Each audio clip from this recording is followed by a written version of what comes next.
अस्सलामुअलैकुम, कैसे हैं आप सब। उम्मीद है कि आप सब लोग खैरियत से होंगे। मैं आप सब लोगों को मिस लिटरेचर चैनल पर वेलकम करती हूं और आज का जो हमारा टॉपिक है वो रॉबर्ट फ्रॉस्ट की बायोग्राफ़ी। तो अगर आप लोगों ने मेरे चैनल को सब्सक्राइब नहीं किया तो प्लीज़ चैनल को सब्सक्राइब कर लें। तो अब जो है वो उनकी बायोग्राफ़ी की तरफ चलते हैं। तो रॉबर्ट फ्रॉस्ट की अर्ली लाइफ के बारे में पहले डिस्कस करते हैं। तो रॉबर्ट फ्रॉस्ट जो हैं वो 1874 में सैन फ्रांसिस्को के अंदर पैदा हुए थे।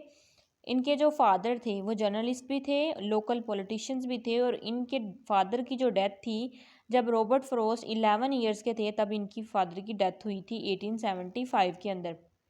इसके अलावा 1875 से 1892 का इरा जो था इनकी लाइफ का, उस पर देखते हैं तो इनके फादर की डेथ के बाद इनकी मदर ने जो था वो अपने फैमिली को सपोर्ट करने के लिए उन्होंने स्कूल टीचिंग जो थी वो स्टार्ट कर दी थी। वो एक स्कॉटिश मदर थी। यहाँ पे स्कॉटिश मदर इसलिए लिखा गया है क्योंकि वो स्कॉटलैंड से बिलोंग करती थी और ये जो स्कॉटलैंड है वो यूके का एक पार्ट है। तो इनकी जो फैमिली थी वो लॉरेंस मैसेचुसेट्स के अंदर जो थी वो रहती थी। इनके जो ग्रैंडफादर थे, पैटर्नल ग्रैंडफादर, उनके साथ 1874 से 1892 तक। अब 1892 के अंदर रॉबर्ट फ्रॉस्ट ने अपनी जो ग्रेजुएशन थी हाई स्कूल से वो कंप्लीट की थी और उन्होंने अटेंड किया था डर्मट कॉलेज फॉर फ्यू मंथ्स। अब इनकी अडल्ट लाइफ के बारे में देखते हैं, रॉबर्ट फ्रॉस्ट की अडल्ट लाइफ के बारे में।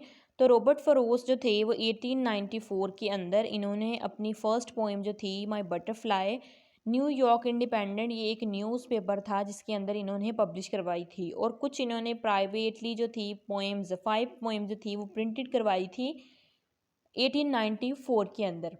रॉबर्ट फ्रॉस्ट जो थे उन्होंने अपना वर्क जो था एज अ टीचिंग स्टार्ट किया था और इन्होंने जो था वो अपना जो राइटिंग थी, मतलब इन्होंने जो अपनी राइटिंग थी वो कंटिन्यू की थी और इन्होंने बाद में अपनी पब्लिश करवाई थी पोएम्स मैगजीन्स के अंदर 1894 से 1897 तक। अब 1897 से 1899 तक इन्होंने अब स्टडी किया था हार्वर्ड से, लेकिन वहाँ से इन्होंने कोई जो थी वो अपनी डिग्री रिसीव नहीं की थी, वहाँ से वैसे ही जो थे वो इन्होंने छोड़ दिया था। नेक्स्ट जो है वो रॉबर्ट फ्रॉस्ट की मैरिज और उनकी फैमिली के बारे में देखते हैं। तो 1895 के अंदर उन्होंने अपनी स्कूल मेट जो थी एलिनर वाइट से शादी की थी और इनके टोटल 6 चिल्ड्रन थे और इनका जो फर्स्ट चाइल्ड था जिसका नाम था इलियट वो 29 सितंबर 1896 को पैदा हुआ था और जो एलियट की डेथ थी वो कॉलरा की वजह से जुलाई 1900 में हुई थी और ये इनकी फैमिली की फर्स्ट ट्रेजेडी थी जो कि रॉबर्ट फ्रॉस्ट को अपनी लाइफ के अंदर बर्दाश्त करना पड़ी थी। ये था 1896 से 1900 तक। रॉबर्ट फ्रॉस्ट के कुछ डार्क ईयर्स की बात की जाए तो 1900 के अंदर इनकी जो मदर्स थी उनकी डेथ हो गई थी कैंसर की वजह से।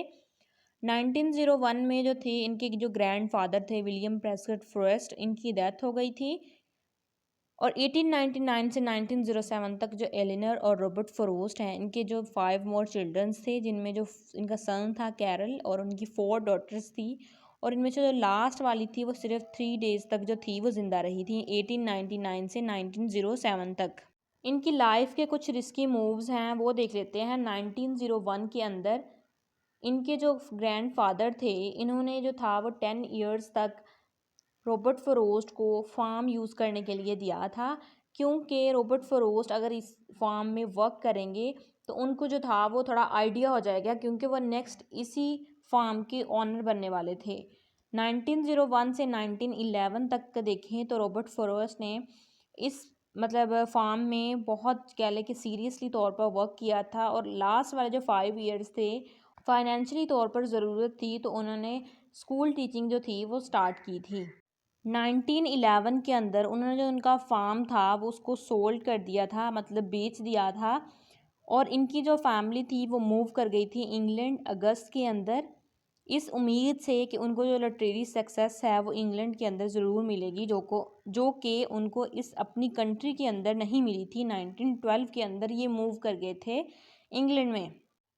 ये जो पिक्चर है ये वो फार्म है जहाँ पे रॉबर्ट फ्रॉस्ट की जो फैमिली थी वो 1900 से लेकर 1911 तक जो थी वो यहाँ पे रही थी। रॉबर्ट फ्रॉस्ट जो थे वो मूव कर गए थे इंग्लैंड की तरफ। अब उनकी जो सक्सेस थी अब्रोड के अंदर वो देखते हैं।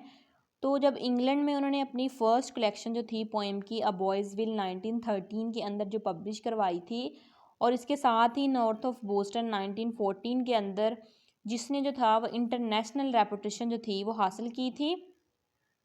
फॉरेस्ट जो थे वो बहुत से जो लिटरेरी फिगर्स हैं जैसे इज़रा पॉन्ड, डब्ल्यू बी यीट्स, जिसको हम विलियम बटलर यीट्स भी कह सकते हैं, उन्होंने जो था इज़रा पॉन्ड से कहा था कि ये जो पोइट्री है अ बॉयज़ विल जो है ये बेस्ट पोइट्री है लिखी गई अमेरिका के अंदर लॉन्ग टाइम के लिए।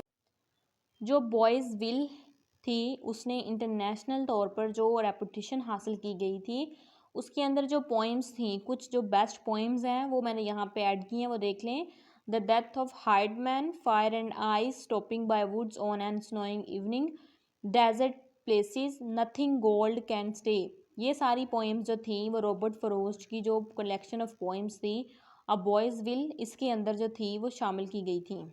जब ये 1915 के अंदर अपनी फैमिली के साथ जो थे वो यूएस से वापस आए थे, तो इन्होंने जो था एक न्यू फॉर्म जो था फ्रैंकोनिया न्यू हैम्पशायर के अंदर वहाँ पे जो था इन्होंने ख़रीदा था। 1916 के अंदर जो था रॉबर्ट फरोस्ट ने जो था वो टीचिंग को स्टार्ट किया था एमहर्ट कॉलेज के अंदर। अब जो रॉबर्ट फरोस्ट हैं उनको उनकी लाइफ के अंदर जो प्राइज़ मिले हैं, जो पुलिट्ज़र प्राइज़ मिले हैं, अब उनकी बात कर लेते हैं। तो 1924 के अंदर इनको न्यू हैम्पशायर के लिए दिया गया था, मई के अंदर प्राइज़ अवार्ड दिया गया था, सॉरी। तो इन्होंने जो था वो रिसीव किया था लिट डी डिग्री, ये LIIT.D जो है ये डिग्री, ये जो होती है ये डॉक्टर ऑफ लिटरेचर या डॉक्टर ऑफ लेटर्स भी कह सकते हैं।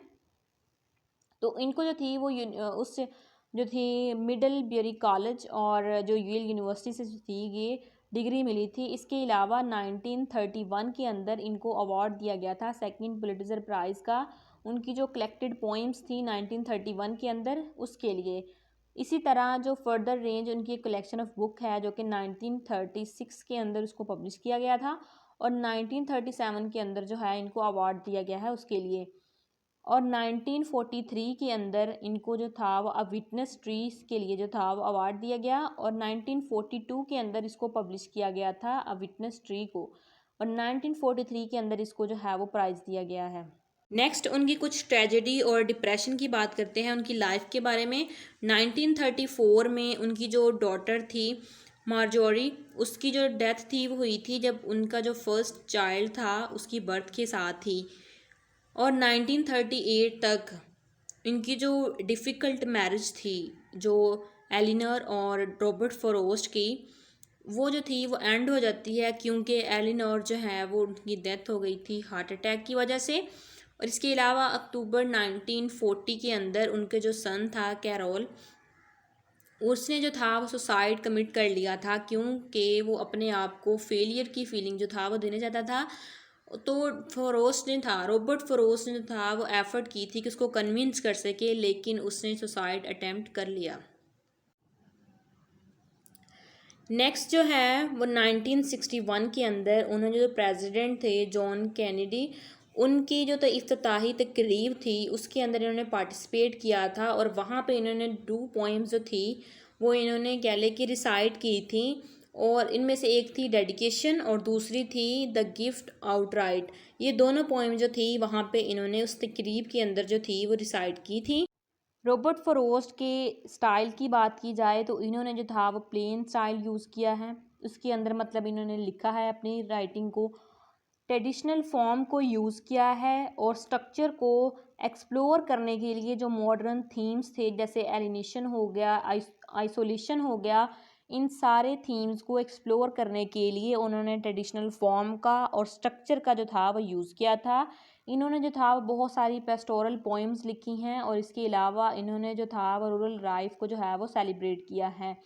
इसके अलावा इन्होंने जो है वो कंबाइन किया है जो ट्रेडिशनल फॉर्म्स हैं और कोलिकुलिज्म है इसके मॉडर्न सेंस के साथ। मॉडर्न सेंस कौन सी है? आइसोलेशन की और लॉस की। रॉबर्ट फ्रोस्ट की पोइट्री के कुछ एस्पेक्ट्स हैं वो देख लेते हैं। इन्होंने जो है वो यूज़ किया है कंट्रेरीज को और कंट्रडिक्शंस को यूज़ किया है, कॉमन जो एवरीडे स्पीच है उसको। पोएम जो है उनकी सेट है नेचर के अंदर। इन्होंने जो है वो डीप मीनिंग जो है वो एग्जिस्ट करता है उनकी जो सिंपल लैंग्वेज है उसके अंदर, मतलब जो इन्होंने अपनी पोइम के अंदर सिंपल लैंग्वेज यूज़ की गई है उसके अंदर उनका डीप मीनिंग जो है वो एग्जिस्ट करता है। नेक्स्ट उनके मोटिव्स हैं जो उनकी पोइट्री के अंदर हैं। तो सबसे पहले क्या है, the cycle of the seasons, मतलब सीज़न की जो है वो उनके पोइट्री के अंदर आता है। जैसे हम अगर मेंडिंग वॉल है तो उसमें देखें तो उनकी एक लाइन है, but at spring mending time we find them there. Spring season को जो है वहाँ पे डिनोट किया गया है, कह लें कि जब वो मेंडिंग वॉल, जब रिपेयरिंग का टाइम होता है उस वॉल का, तब जो है वो उसका नेबर और वो जो है वो स्प्रिंग सीजन में जो है वो एक दूसरे से मिलते हैं। इसी तरह जैसे द रोड नॉट टेकन के अंदर येलो वुड जो है फर्स्ट लाइन के अंदर ही जो है वो यूज़ किया है वर्ड। तो उसका क्या है, येलो किस चीज़ को सिंबलाइज कर रहा है, ऑटम के सीजन को। The alternation of night and day, natural phenomena, rural images को जो है उसने यूज़ किया है। अब रॉबर्ट फ्रोस्ट के जो लाइफ के लास्ट ईयर्स हैं उनकी बात कर लेते हैं। तो रॉबर्ट फ्रोस्ट जो थे वो सफ़र कर रहे थे डिप्रेशन से और सेल्फ डाउट से। उनकी जो टाइम था डेथ का 29 जनवरी 1963। उस टाइम रॉबर्ट फ्रोस्ट जो थे वो अनऑफिशियल पोएट laureate जो थे यूनाइटेड स्टेट के कंसिडर्ड किए जा रहे थे। तो आज के लिए जो था वो आज इतना ही। अगर आप लोगों को किसी पॉइंट की भी समझ ना लगी हो तो आप लोग कमेंट बॉक्स में मुझे पूछ सकते हैं। तो अगर आप लोगों ने मेरे चैनल को सब्सक्राइब नहीं किया तो चैनल को सब्सक्राइब कर लें, वीडियो को लाइक कर लें और चैनल को दूसरों के साथ शेयर करें।